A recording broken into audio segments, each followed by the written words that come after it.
I'm sorry sir, உங்களுக்கு வேணுங்கிற அளவுக்கு டைம் கொடுத்தாச்சு. இதுக்கு மேல எதுவும் பண்ண முடியாது. மேல் இடத்துல இருந்து ப்ரெஷர் ஜாஸ்தி. ஸோ அக்ரிமெண்ட்ல சொன்னபடி உங்க வீட்டை எதிரில் உட்காந்துருந்த எனக்கு கோபம் எட்டி பார்த்தாலும் இவங்க கிட்ட கோபத்தை காமிச்சு என்ன யூஸ்? ஹெட் ஆபீஸ்ல சொன்னதை தானே இவங்க சொல்றாங்க. இதே பேங்க் தானே நான் நொடிஞ்சு விழற வரைக்கும் என்ன தாங்கன்னு தாங்கிச்சு. எங்க அப்பாவால உருவாக்கப்பட்ட பேங்க். எனக்கு கொடுக்குற மரியாதையை பாத்தீங்களா?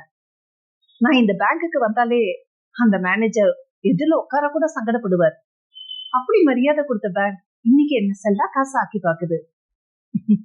அட்லீஸ்ட் என்ன உட்கார வச்சாலும் பேசினாங்களேன்னு சந்தோஷப்பட்டுக்கிட்டு, சரி சார், இனிமேல் செய்யறதுக்கு எதுவும் இல்லை, இதனால எனக்கு எந்த துக்கமும் இல்லைன்னு உணர்த்துற மாதிரி லேசா சிரிச்சுக்கிட்டே அந்த இடத்த விட்டு கிளம்பினேன். வெளியில சூரியன் சுட்டெரிச்சிட்டு இருந்தது. அந்த பேங்க் ஒரு பிஸியான இடத்துல இருந்ததால வாகனங்கள் அங்கேயும் இங்கேயும் போயிட்டு இருந்தது. இனிமேல் என்ன செய்ய, எங்க போக? வீட்டுக்கு போலாமா? வீடு என்ன வீடு, அதான் 1-2 மாசத்துல அதை ஏலத்துக்கு விட போடுறதா பேங்க் மேனேஜர் சொல்லிட்டாரே. இருந்தாலும் எங்கேயாவது போய் ஒதுங்க வேண்டியதா இருக்கே. சரி, ஆட்டோ கிடைக்குமான்னு அங்க இங்கேன்னு பார்க்க ஆரம்பிச்சேன். ஒரு காலத்துல இதே பேங்க் வாசல்ல எனக்காக கார் காத்துட்டு நிற்கும். நான் ஏறினதுக்கு அப்புறம் தான் டிரைவர் ஏறுவான். அதையும் இந்த 50 வயசுக்குள்ள அனுபவிச்சாச்சு. இப்ப பாருங்க, வேகாத வெயில்ல ஆட்டோவுக்காக அங்க இங்கேயும் அலைய வேண்டியதா இருக்கு. என் வாழ்க்கையில இன்னும் ஏதாவது மாற்றங்கள் வருமா, இல்ல இதை விட கீழே போய் நிக்குமா?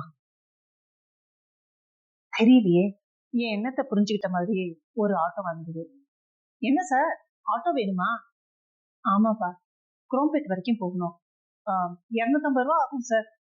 250 ரூபாயா?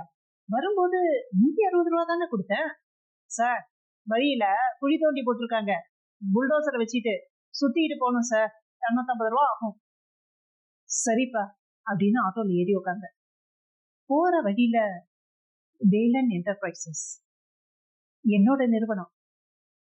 மனசு வேண்டாம் தான் சொன்னிச்சு, ஆனா கண்டால் பார்த்துச்சு. செக்யூரிட்டி கேட்ல நின்று யார்கிட்டயோ பேசிக்கிட்டு இருந்தான். எங்க அப்பா ஏற்படுத்தின நிறுவனம். அவர் போனதுக்கு அப்புறம் 15 வருஷம் நான் நல்லா தான் நடத்திட்டு இருந்தேன். எங்க சரிக்கினேன்னு எனக்கே தெரியல. கூட்டு பிசினஸ்ன்னு அகலக்கால் வைக்க போய் ஃபர்ஸ்ட் அக்ரிமெண்ட் போட்டது மொதல் சர்க்கிள். சரி, இதை சரி பண்ணலான்னு ட்ரை பண்ண பாத்தீங்களா, அது அடுத்த சர்க்கிள். இப்படியே 3 வருஷம் எப்படியோ இழுத்து பிடிச்சேன். கம்பெனியே முழுகிற அளவுக்கு கடன். கம்பெனியை வித்தும் அந்த கடனை அடைக்க முடியாம இப்ப வீட்டை ஜப்தி பண்ற அளவுக்கு வந்துடுச்சு. இதுக்கு மேல என்ன இருக்கு அப்படின்னு என் மனசுக்குள்ளேயே நான் கேட்டுக்கிட்டு இருந்தேன். என்னோட பையன் இருக்கான் யூஎஸ்ல, டாக்டரா. ஒரு வார்த்தை சொன்னா போதும், இந்த ப்ராப்ளம்ஸ் எல்லாத்துக்குமே சொல்யூஷன் கிடைச்சிடும். ஆனா இது வரைக்கும் நான் அவன்கிட்ட கையேந்தினதே இல்லை. ஒய்ஃபை பொறுத்த வரைக்கும் எந்த பிரச்சனையும் கிடையாது. கல்யாணம் ஆகும்போதே அவன் நல்ல வசதியான வீட்டு பெண். என்னோட இந்த இக்கட்டான சூழ்நிலை அவளுக்கு மட்டும்தான் தெரியும்.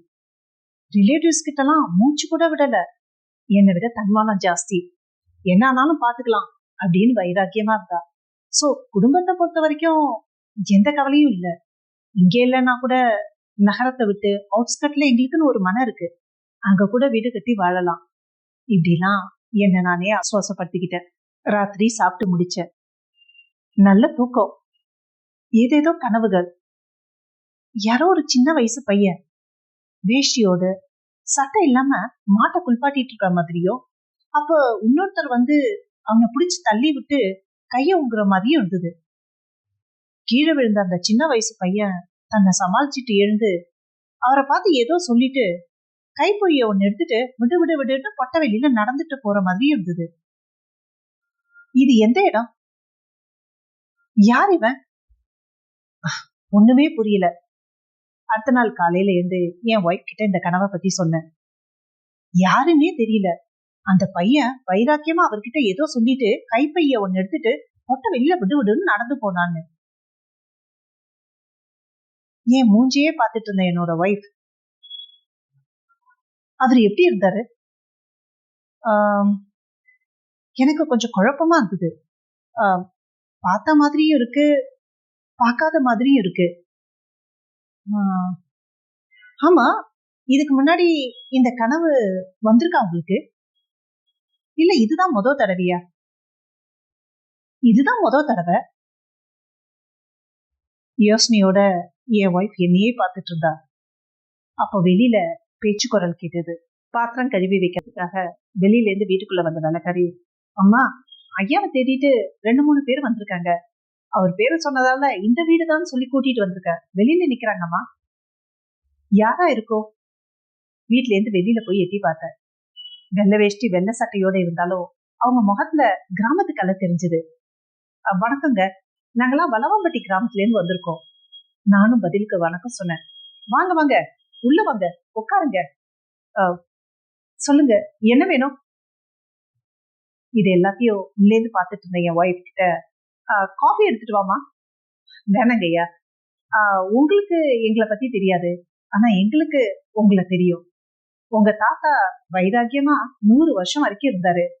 உங்க அப்பா அவர்கிட்ட கோச்சிட்டு 40 வருஷத்துக்கு முன்னாடி ஒரு பைய எடுத்துட்டு அந்த ஊரை விட்டு வெளில வந்தவரு அதுக்கப்புறம் வரவே இல்லை. உங்க தாத்தாவும் அவரை எதிர்பார்த்து இப்பதான் 4 மாசத்துக்கு முன்னாடி இறந்து போனாரு. அதுக்கு முன்னாடியே உங்க பாட்டியும் இறந்து போயிட்டாங்க. அவர் இருக்க வரைக்கும் அவர் நல்ல காத்திரமா இருந்தாரு. போனதுக்கு அப்புறம் தான் பையனோட ஞாபகமாவே இருந்தாரு. உங்க அப்பாவை இத்தனை வருஷமா பார்க்காததால எங்களுக்கு என்ன பண்றதுன்னே தெரியல. உங்க தாத்தா இறந்ததுக்கு அப்புறம் அவருக்கு கொல்லி போட்டு நாங்களே ஊர்க்காரங்க எல்லாத்தையுமே செஞ்சிட்டோம். அவரோட சொத்தை யார்கிட்டயாவது ஒப்படைக்கணும் இல்லையா? அதான் எங்க ஊர் பசங்களை விட்டு தேட சொன்னோம். அவங்கதான் உங்க வீட்டை காமிச்சாங்க. இது எல்லாத்தையும் அவங்க சொல்ல எனக்கு ஏதோ கதை கேட்கிற மாதிரியே இருந்தது. என் அப்பா தான் வாழ்ந்த காலத்துல ஏன் என் தாத்தாவை பத்தி ஒரு வார்த்தை கூட சொல்லல? என் அப்பா ஆரம்பிச்ச நிறுவனம் வேலன் என்டர்பிரைசஸ். அப்படின்னா என் அப்பா என் தாத்தாவை சந்திக்க கூடாதுங்கிறதுல வைராக்கியமா இருந்தாரா? நம்மளுடைய வீண் வைராக்கியத்தால நம்ம எவ்வளவு தனிமைப்பட்டிருக்கோம். என்னையும் சேர்த்துதான். என் பிள்ளைகிட்ட ஒரு வார்த்தை சொன்னா என்னுடைய ப்ராப்ளத்துக்கெல்லாம் சொல்யூஷன் கிடைச்சிருக்கும்ல. என் தாத்தால இருந்து ஏன் வரைக்கும் என் மேல கோபமா வந்தது.